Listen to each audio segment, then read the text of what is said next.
Bom dia, a gente está iniciando mais uma aula aqui do Serviço de Neurocirurgia, que é um serviço chefiado pelo Dr. Salame. À esquerda estão nossos preceptores e à direita o nome dos residentes. Eu sou o R1 Luiz Pedro. Bom, esse é o nosso complexo hospitalar e do lado está o número de cirurgias realizadas no último ano, em 2013, que foram 708 neurocirurgias. O tema da aula de hoje é hidrocefalia. Primeiro vamos conceituar o que é hidrocefalia. Nada mais é que o aumento do volume do líquido cerebro-raquidiano no compartimento intracraniano, causando dilatação do sistema ventricular. Antes de começarmos a falar da hidrocefalia propriamente dita, vamos rever alguns conceitos anatômicos. Aqui a gente observa as regiões principais do líquido, que são o ventrículo lateral, aqui, o terceiro ventrículo, isso aqui, e o quarto ventrículo embaixo. O ventrículo lateral, como a gente pode ver nessa imagem, nessa visão lateral, a gente consegue observar que ele é dividido em corno anterior, corno inferior, corno posterior e a parte central dele. Ligando ele ao terceiro ventrículo, nós temos forame interventricular, ou de Monro.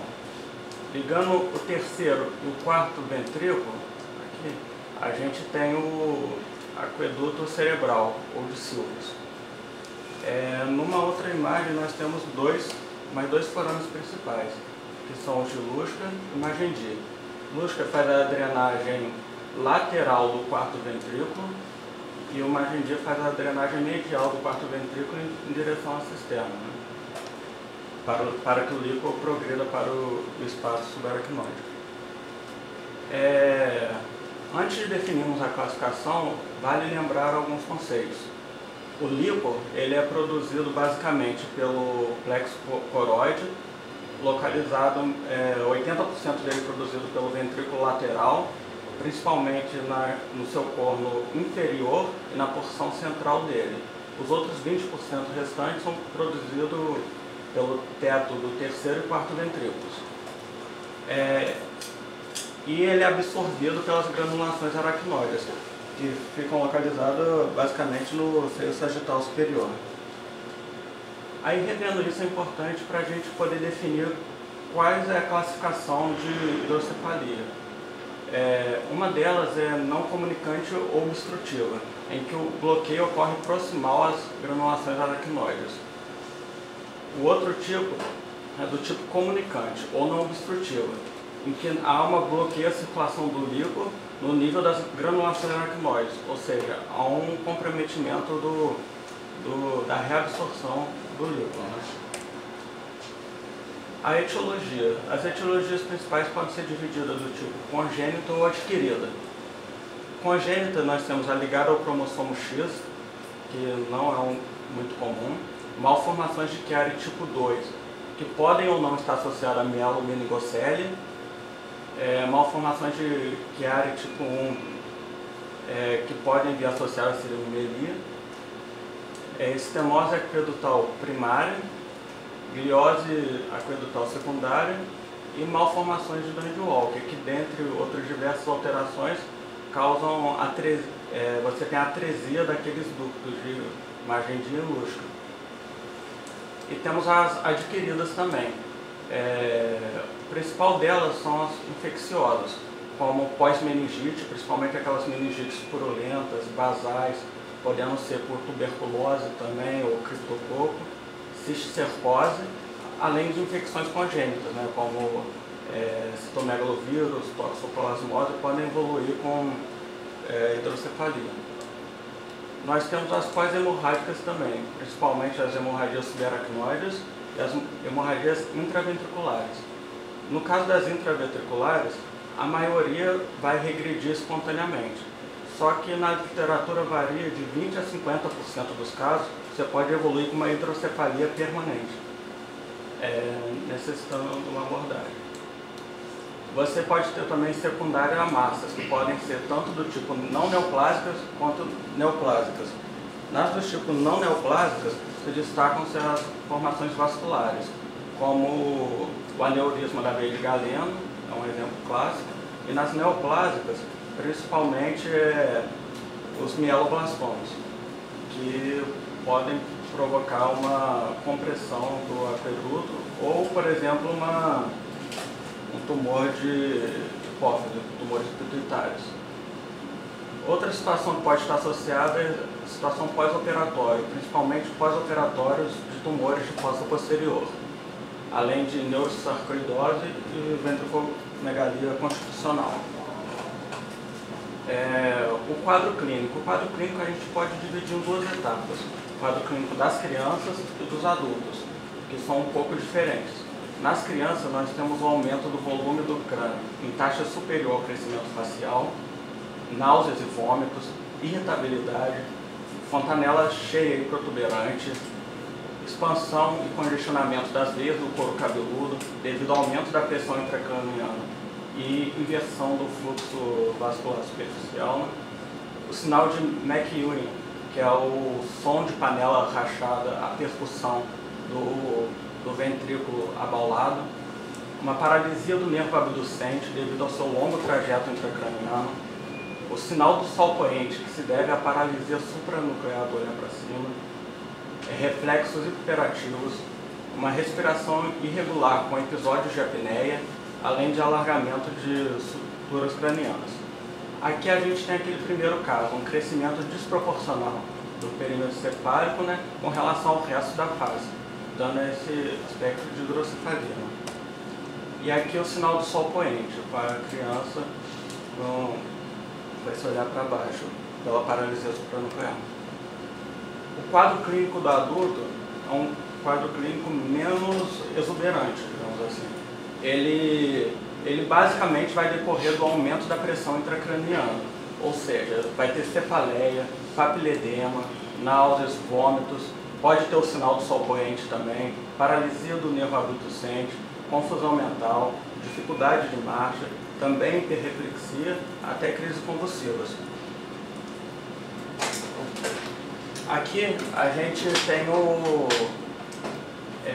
a fundoscopia mostrando à esquerda aqui o disco óptico normal com limites bem definidos, e à sua direita a gente tem um disco óptico com borramento dele mal definido, caracterizando o papiledema. Agora vamos falar um pouco do diagnóstico. Antes de falarmos um pouco do diagnóstico, vamos definir alguns conceitos que serão importantes para a gente. Aqui a gente tem a distância entre o corno temporal. Aqui o corno frontal, corno occipital, diâmetro biparietal, e aqui a distância entre as lâminas internas. Aqui já adiantar um conceito, que essa foto ela ficou boa, que é um dos critérios, é o corno frontal alargado dessa forma, dando um aspecto do Mickey Mouse. Então, para o diagnóstico, nós podemos ter a largura de ambos os cornos temporais, lembrando que o corno temporal normalmente ele não é visível, igual ao superior a 2 milímetros, com as fissuras silvianas interhemisféricas, assim como os sulcos cerebrais não visíveis. Uma largura de ambos os cornos temporais igual ou superior a 2 milímetros e a proporção da largura maior dos cornos frontais sobre aquele diâmetro interno da lâmina interna maior, que é esse aqui, maior que 0,5. Outro critério é esse que a gente já mostrou, que é o sinal do Mickey Mouse, ou o terceiro ventrículo também pode estar abalado. Uma baixa densidade periventricular na TC, ou sinal da intensidade periventricular na ressonância, o que nos sugere uma absorção transependimária do líquido, além do índice de Evans, que é um índice bem consagrado, que ele mede a relação entre o corno occipital e o diâmetro biparietal máximo, maior que 0,3, ou seja, o corno occipital não pode ser maior do que 30% daquele diâmetro biparietal total, no mesmo corte, claro. Agora vamos ao tratamento. O tratamento pode ser dividido em clínico e cirúrgico. O tratamento clínico. O tratamento clínico não é um tratamento tão efetivo, ele visa basicamente diminuir a produção do líquido e pode ser feito com acetazolamida, que é um inibidor da anidrase carbônica, associado com a furosemida, que é um diurético de álcool. Os dois é importante lembrar do controle hidroeletrolítico que tem que ter com o uso dessas drogas, contra a esfoliação de potássio, sódio. Você pode fazer punções lombares seriadas, principalmente em caso de hidrocefalia comunicante, além do tratamento cirúrgico. A primeira descrição cirúrgica do tratamento da hidrocefalia é a plexectomia coroide, que foi associada a alta mortalidade, foi descrita em 1918 por Dandy, e ela faz uma plexectomia, ou seja, você diminuir a produção lipórica. Você pode fazer eliminação de obstruções, que também tem o mesmo problema, e uma ventriculostomia do terceiro ventrículo, que é um procedimento endoscópico. Mas o grande tratamento das hidrocefalias são de fato as derivações, que vamos detalhar agora para frente. As derivações, o principal tipo de derivação usada na prática é a derivação ventrículo-peritoneal. Você pega o ventrículo lateral, que vai ser a localização proximal mais comum do catéter, e lembrar que a pressão intraperitoneal é quase igual à atmosférica. Aqui um esquema utilizado da função proximal pelo ventrículo lateral com a válvula posterior à orelha, com drenando para o peritônio. Outros tipos de derivações, derivação ventriculoatrial, que ela desvia o fluxo da veia jugular até a veia cava superior, indo para o átrio direito. Ela é muito importante nas contraindicações das derivações ventriculoperitoneais, principalmente naqueles pacientes obesos mórbidos, com peritonite, com alguma doença do peritônio. Lembrar que você usa tubos mais curtos, né, por conta dessa curta distância, gerando uma pressão distal menor, com efeito de sifonagem menor do que a DVP. Nós temos também a derivação de Torkiewicz, que ela desvia o fluxo do ventrículo para o espaço cisternal. Ela é uma derivação raramente utilizada e ela é eficaz apenas nos casos de hidrocefalia obstrutiva adquirida. Nas complicações, vamos detalhar mais as complicações da DVP, que é a mais amplamente utilizada, que incluem obstrução, descompressão na junção ou quebra em qualquer ponto, infecção, erosão de componentes pela pele, hérnia inguinal, que é uma complicação relativamente comum em 17% dos casos, hidrocele, ascite do líquor, migração da extremidade do tubo, podendo ir para o escroto, perfurar alguma víscera, como bexiga, intestino delgado, ou ele transpassar por um dos orifícios do diafragma, atingindo a cavidade torácica. Uma complicação muito menos comum é a obstrução intestinal. Além dela, cabe destaque ao pseudocisto. O pseudocisto, você normalmente está associado a um quadro de obstrução na região peritoneal e em mais de 90% dos casos associado à infecção. Para descartar a infecção nesse caso, você tem que ter pelo menos 3 culturas negativas de tão prevalente que é a infecção nesses casos. Agora vamos falar um pouco da derivação excessiva. A derivação excessiva pode gerar o chamado ventrículo em fenda, que na maioria dos casos vai ser assintomático, né? Que vai ser causado pelo colapso ventricular total e vai ser definido pelo porno occipital sobre o porno frontal menor do que 0,2.